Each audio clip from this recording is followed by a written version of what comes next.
গরম তো বেশ ভালোই পড়ে গেছে। এই সময় মানি প্ল্যান্টের যত্ন একটুখানি ভালো মতো করতে হয়, নাহলে পাতাগুলো অলরেডি হলুদ হতে দেখুন একটু শুরু করে দিয়েছে, এরপর আরো হলুদ হতে শুরু করে দেবে, তারপর ঝরে পড়বে পাতাগুলো। এই অবস্থায় আমি যেভাবে যত্ন করি আমি সেটাই আপনাদের শেয়ার করছি।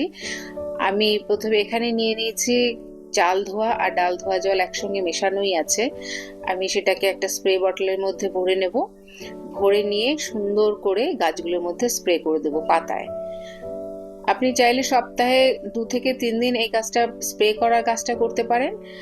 আর তা না হলে একদিন পর পর করলেও কোনো অসুবিধা নেই। এই গরমকালে ভালো করে স্প্রে করে দিলে, এদিকে ব্রোকেন হার্ট একটা আছে, সেই গাছটাও বেশ কত ছোট্ট একটা জায়গার মধ্যেই হয়েছে।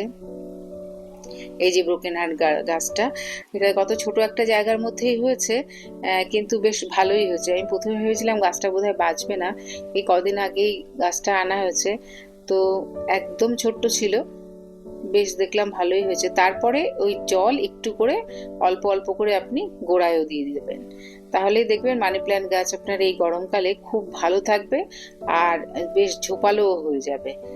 তো এই কাজটা আমি করি সব সময়। আর বিশেষ করে গরমকালে তো একটু টেক কেয়ার বেশি করতে হয় সব গাছেরই। আপনারাও চাইলে এই টিপসটা কিন্তু ফলো করতে পারেন।